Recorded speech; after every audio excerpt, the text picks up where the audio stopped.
Hello and welcome to Rise and Shine with Alissa. I am your hostess, the consultress, here bringing you innovative and interesting conversations from the front lines of entrepreneurship, investing, and parenting. Because hey, that's why we do stuff sometimes, right?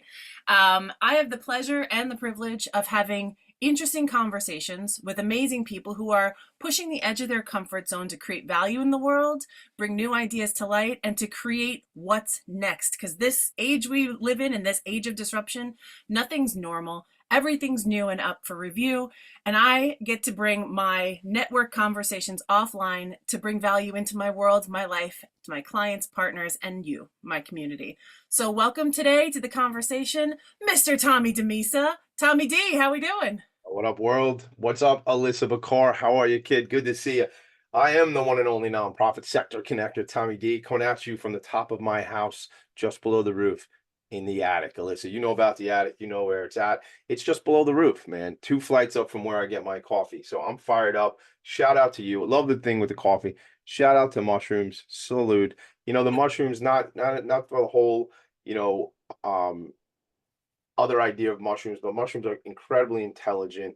Man, they communicate. We can learn so much from the mycelium and mushrooms and I saw this, and I am a TJ Maxx Maxinista, so I can't get out of that store without buying a $5 coffee mug. I've So got to when tell you you. told when you told me I was coming on the show, I was like, gotta bring up the mushroom cup, man.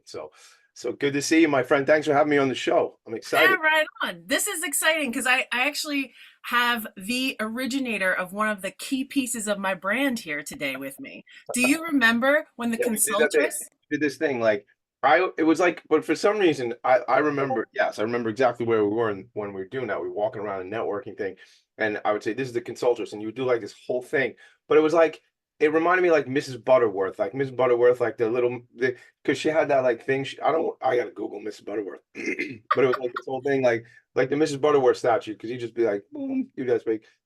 I am the consultress, and it was very That's funny.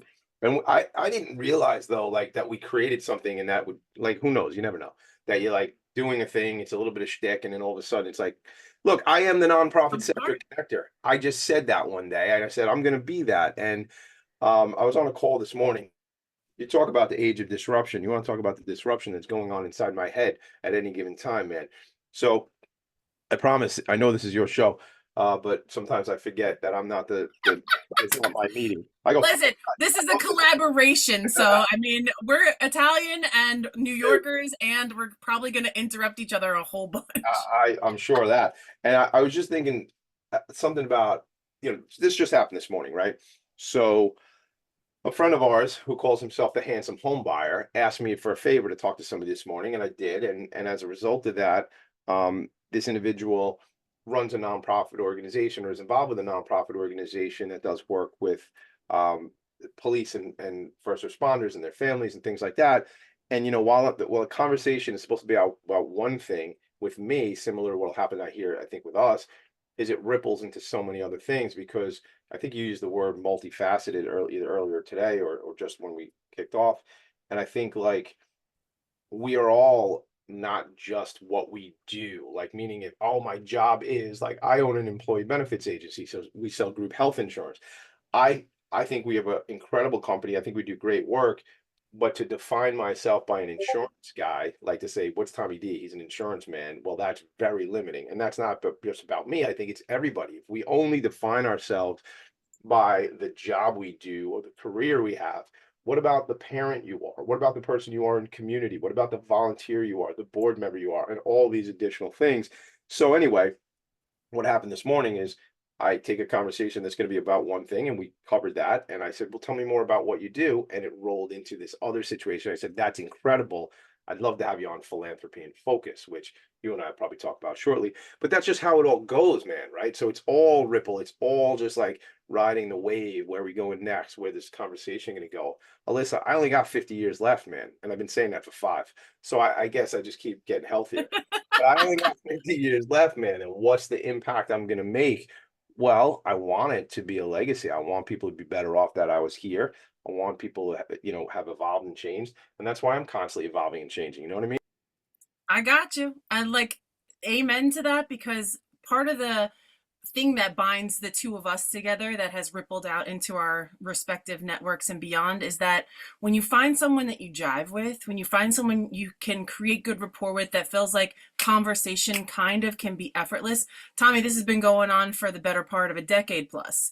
Yeah. And when you find somebody who you jive with, it doesn't really matter which bucket in your life they fit into, because there's massive value and benefits for being a good human, being a good friend, and then leads generate and business gets done because of that know, like, and trust piece. Yeah. So we've been along this ride for a long time, and the first thing that I noticed about you was that you were super diligent and you were a dedicated father. Like, that mix to me makes it so that I want to have this type of person in my network, in my world, because that is a shared value. Yeah. That's where we get to connect, because like one of my primary identities besides real estate investor, business coach, is mom. Mhm. I am like the consultress of my household. I make sure everybody's taken care of, and that they have everything that they need, and we're doing exciting adventurous things, because without that why, without that reason for being, you know, life can get kind of mundane. And I recognize that it can also get very chaotic. Being a parent and an entrepreneur, you have to like kind of spin a whole bunch of plates and keep them up. So when you and I met, and as we've continued to build this relationship, we've found ways to connect, whether it was cultural, business, personal, etc. So you kind of look at your name there. You got the link tree, like our connection tree kind of lights up in a bunch of different places. So you've added value to my life as a human. You've introduced me to people that have, changed my perspective. And like, to me, that's what entrepreneurship really has done for me as a person. Meeting new and interesting people and like learning perspective. Because nowadays we find ourselves in this like push pull of reality that you have to agree or you have to fight. And I just think, that doesn't lead to good things. So when you can have rapport and conversation and explore nuances, like trust that signal, trust that connection. And I think you being a connector, like that's the other place. Like, how can I introduce you? What can I help you with? How can I be of support? And that's kind of always how you've shown up in my life. So I'm jazzed for everybody here watching to come and meet you. Because if you haven't yet, like definitely meet this guy. But over the last few years, we've experienced like a bunch of disruption, right? Our lives got turned inside out, upside down.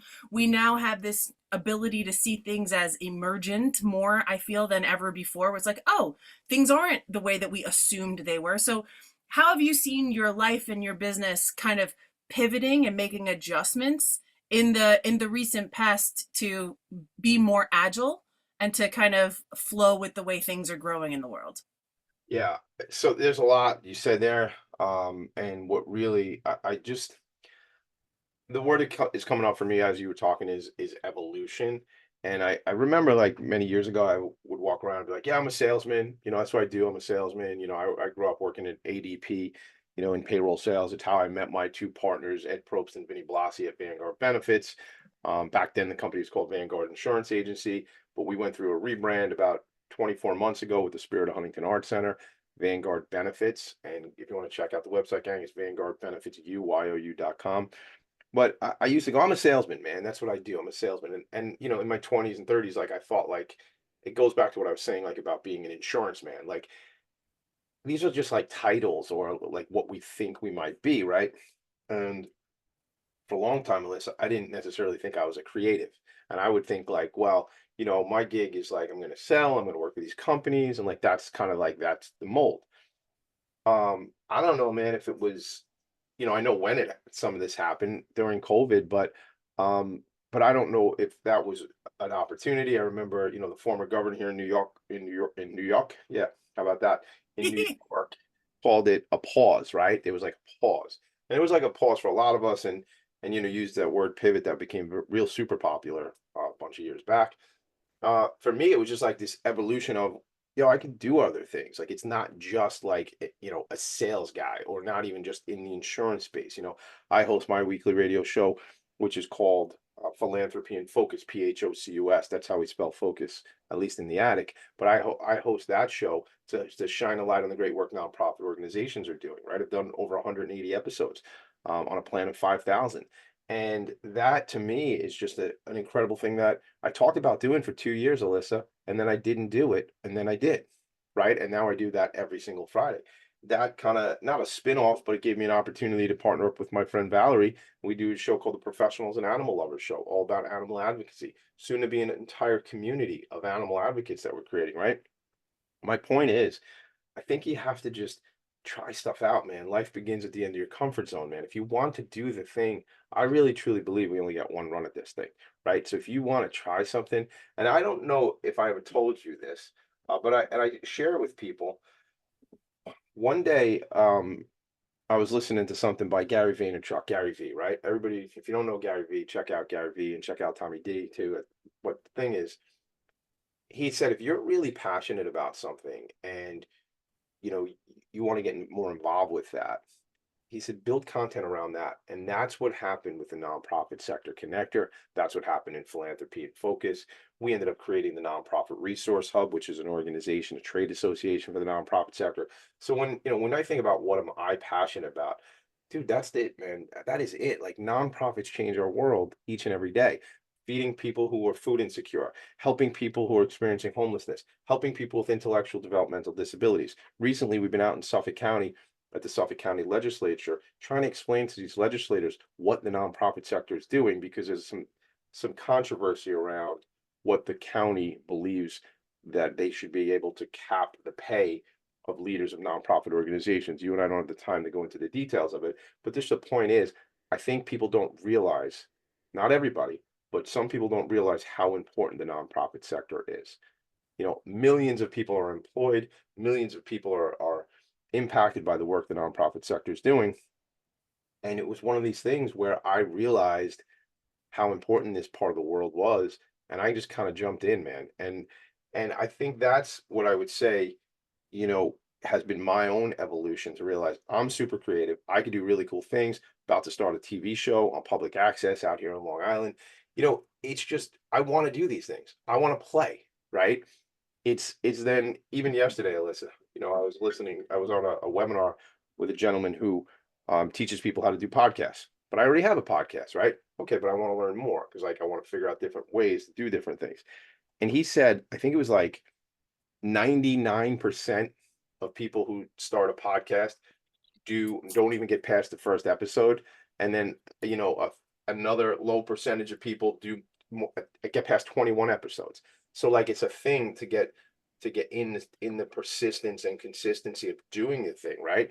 And I think that's a big thing to take away. So whatever your thing is, whatever your business is, to just double down, do more, try to continue. As I say, evolve. I've used that word several times, but I believe that it's like I'm just trying to To evolve, Tommy, like I'm going to just tease out a few things that you said there and string them together because I think it was really powerful. Well, at least one of us could. Yeah. Well, that's what that's what we do for each other. Because when you listen to somebody and you reflect it back, they're like, "Wow, that's better than I said it." But it's objective being reflected back to the subject.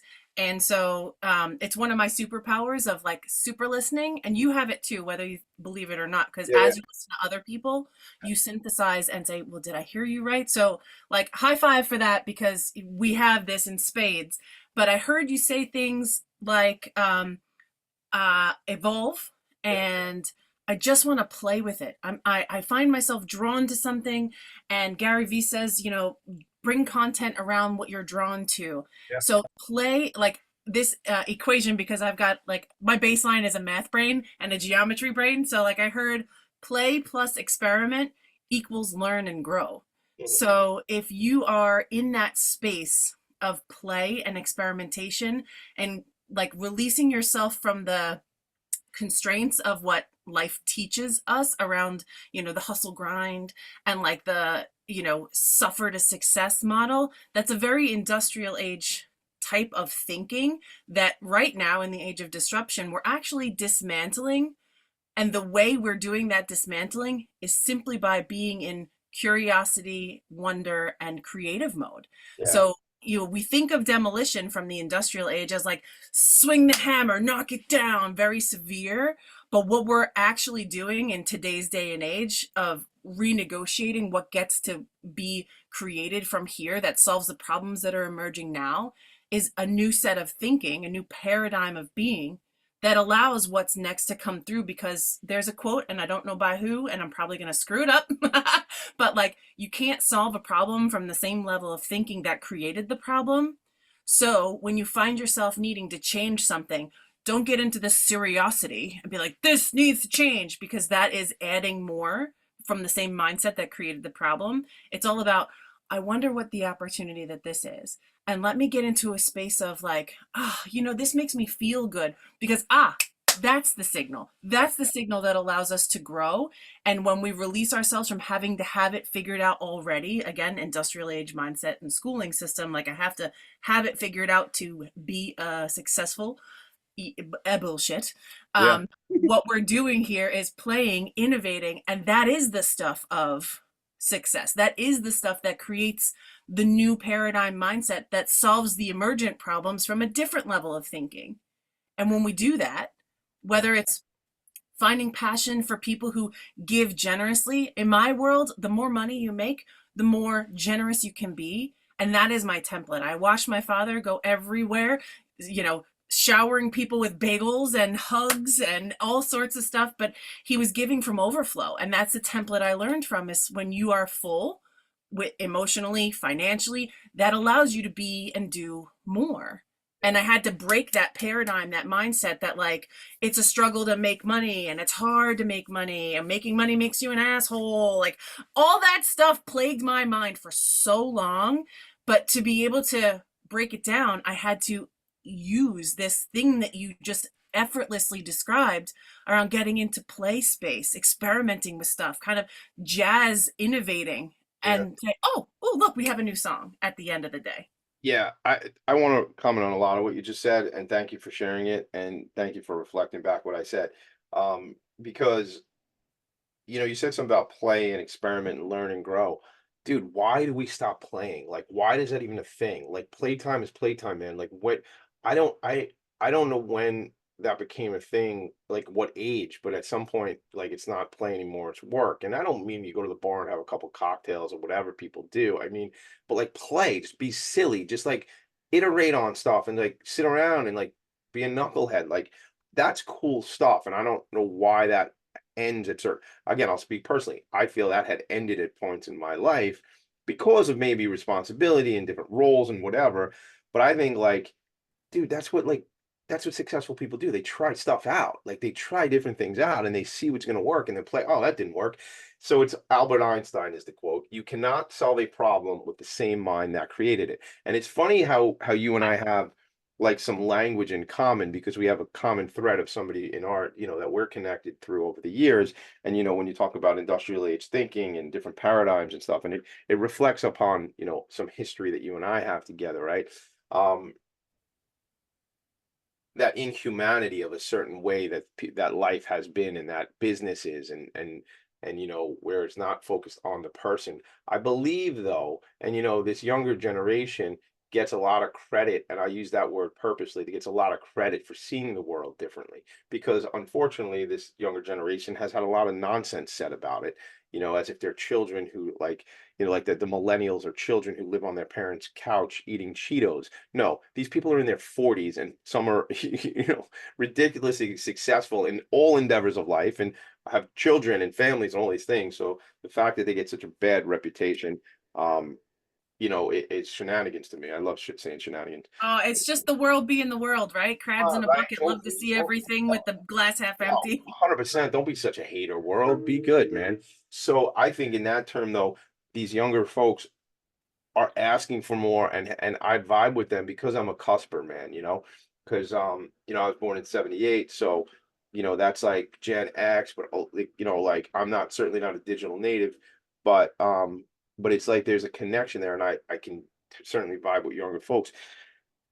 But a lot of it, I think, is this focus on corporate social responsibility, and not just corporate social responsibility, but human social responsibility, which I don't know if I just coined that, but that's like human social responsibility, like hug the person next to you, check in on the person next to you. Don't walk past the person who's on the street who is in need. Actually engage, because that's a human being. That is not a tree. That is a human. It is not a rock. So I so want to just yeah, also, because you said, when did we forget to play? I don't know, man. At When? some point, we did, Well, then they because forget, we all started to, were we told not to play anymore? Like what would right, but we all started wanting to be adult earlier and earlier and earlier. dude, I I can don't talk want to all be day long I don't want to about be an adult. like the trajectory. Like there's learning styles I started to investigate when I was toying with, playing with, homeschooling my kids, and I Yeah, learned that every 7 years is a new growth paradigm. So 0 to 7, your parents are your world. It is solely play and being 100% taken care of. From 7 to 14, it's like, you guys are great. I also see the world. Let's play both spaces. And then once you get to like that 14 to 21, it's more like, enough. I heard it all already. I need to go test this out in the world, and I got to get serious. So I think right around the teenage monsters, which, oh, Lordy, as parents, we could talk for days, but right around that age is when the kids start, we as children started to separate from our existing setup, framework, baseline, and say, let's go see if this is bullshit or not. yeah, And we took it on seriously. So somewhere, and then from 21 to 28, that's like the finishing, like the polishing. So you're a fully formed adult all the way through your mindset, usually by 28. And I remember being 27 and being like, oh, life makes sense all of a sudden. But like, if you take it in these 7 year chunks, the stopping of playing is like trying on masks, trying on social norms, looking at people who are arrived older than you, mentors, role models, and trying to figure it out rather so than experiment and let it come to you.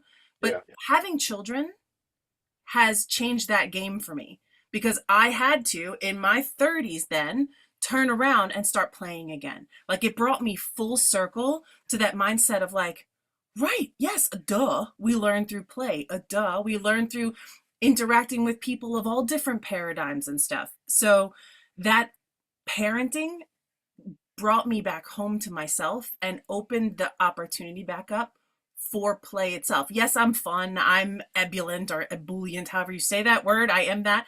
And remembering that play was a baseline of learning took me having children and having had to be responsible to engage in at their level. yeah. That's really eye-opening for me because I'm going apple picking in about an hour and a half. And I kind of just was with my 4 children and my wife, um, I'm not just a dude who likes to go apple picking by himself, but I find that, it's making that time, and finding an opportunity to, um, you've got to create in the sense of making time to do the activity. So I'm thinking in terms of like, while you talk about play and you talk about the homeschooling, and I remember talking to you over the years while you're doing that, and I was like, oh, that's really cool, man. She's doing like this experiment, or they're doing this thing. And I try to so my kids are not homeschooled. And I think like I try to challenge them. Most of the four of them are involved in some kind of extracurricular, whether it be, you know, um, singing or, in a lot of sports that go on over here. But I find like, I don't know about you, Alyssa, but play to me is also when I get caught up on YouTube learning stuff. Like I'm super, you said a word, I wrote it down, curiosity. Dude, I am super curious. Like I remember like when iPads first came out and I'd be watching something on TV and I'd have an iPad next to me, not just because I got the ADHD, but also because I liked to be able to go, oh, oh, medieval times. I want to learn more about medieval times. I'm watching something on medieval. Oh, let me Google it, and I'd get deeper. And YouTube, shout out to YouTube because they definitely got me. But like, there's so much there, man. The whole world is there, and everybody might hate on the algorithms, but the algorithms are giving me, in a lot of cases, things that I'm interested in. Obviously, that's the move, right? That's what they're trying to do.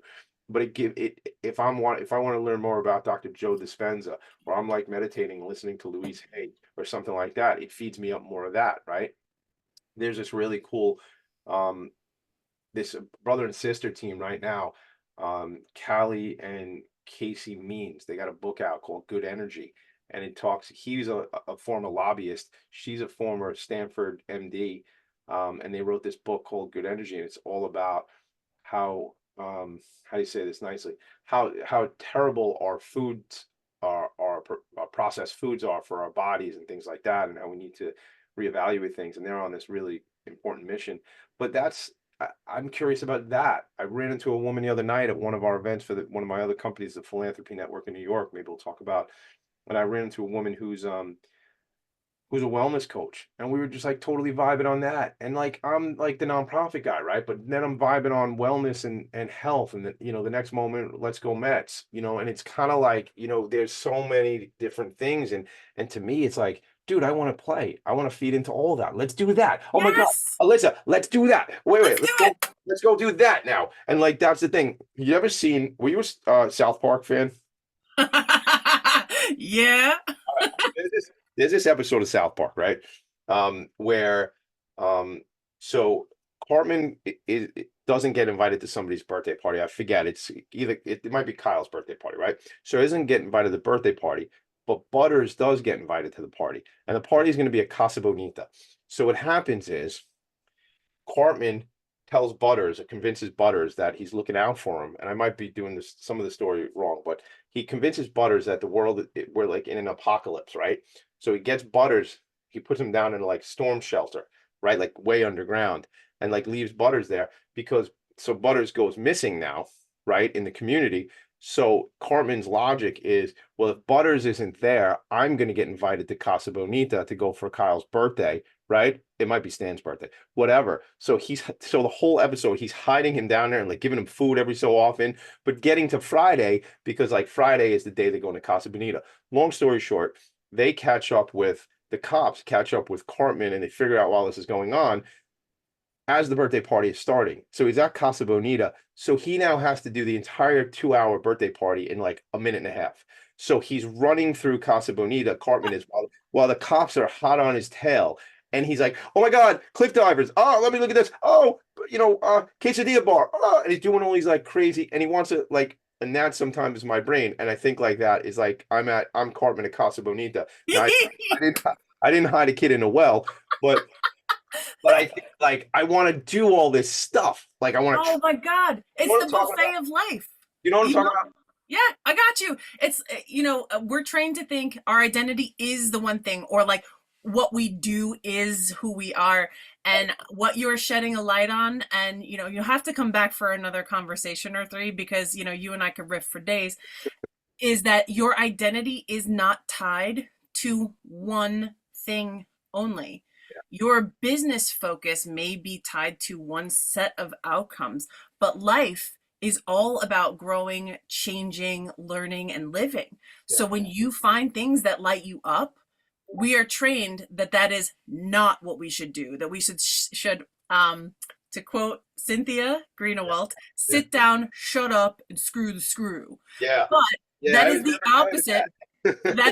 That is the opposite of where the world is going. This is like the container of our conversation. Cartman at Casa Bonita is like, life is a smorgasbord, man. Where you find joy, follow it, be it, do it. It doesn't have to define you. You can experiment, play, and enjoy with the things that show up in your world, and like dance with life, because we only do get one, Tommy. And I love that you said that.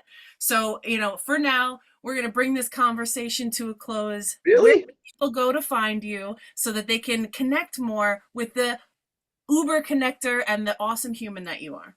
Oh man, this is fun, man. I definitely got to come back. Quick public service announcement. You can definitely live life. You can taste life. You can do all things. Don't hide kids in a storm drain. That's all I'm saying. PSA. Public PSA. It's not a thing you should do, is what I'm saying. I mean, you talk to Trey and the other guy, Trey Parker, and Stone, the other guy, whatever. I think that was just a joke. They don't hide kids in. That wasn't a metaphor for life. No, definitely don't do like, actually don't ever do that, is what I would say. Let's make it like that. So, how do you keep in touch with me? Look, my show goes live every Friday morning. It's Philanthropy in Focus. If you look at the link tree, you see it there, linktree/TommyD.nyc. Check out Philanthropy in Focus on YouTube, on Twitch, on X, on all these platforms. Certainly just go to Spotify and type in philanthropy in focus PHOCUS PHOCUS. And then like I'm big on emails. I'm big on I just like to connect with people. So if you want to just send me an email, Tommy D at philanthropyinfocus.com. I would love you to check out the new venture, Philanthropy Network of New York. But let's just jump on a call, man. So send me an email.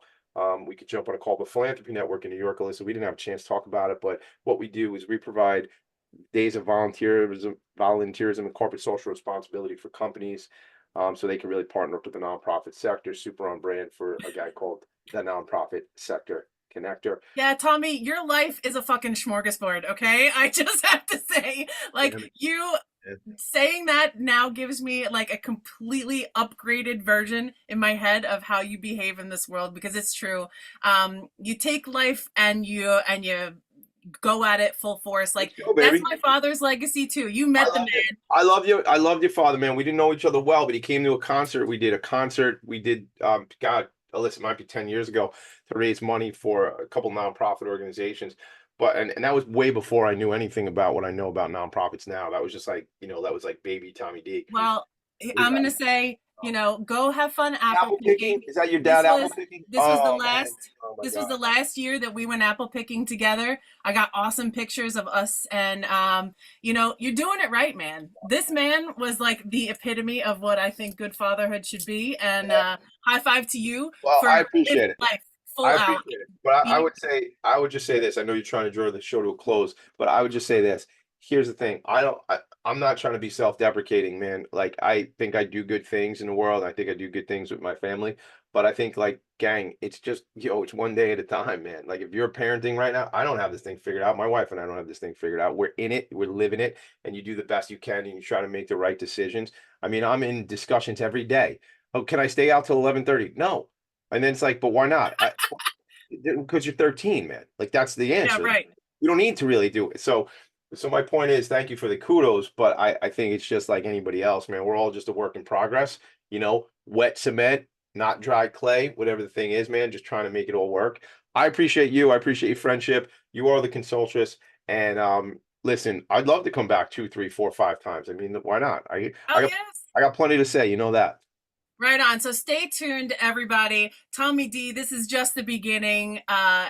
We had a decade plus to keep going here, Tommy. So in the meantime, welcome to the show. If this is your first time, we broadcast every single Monday, 7:30 a.m. Eastern time. Click like, subscribe, and share this episode. Share the love, because we're here to provide value. And let us know in the comments what you found interesting, so when we come back together, we know what to riff on further for you, okay?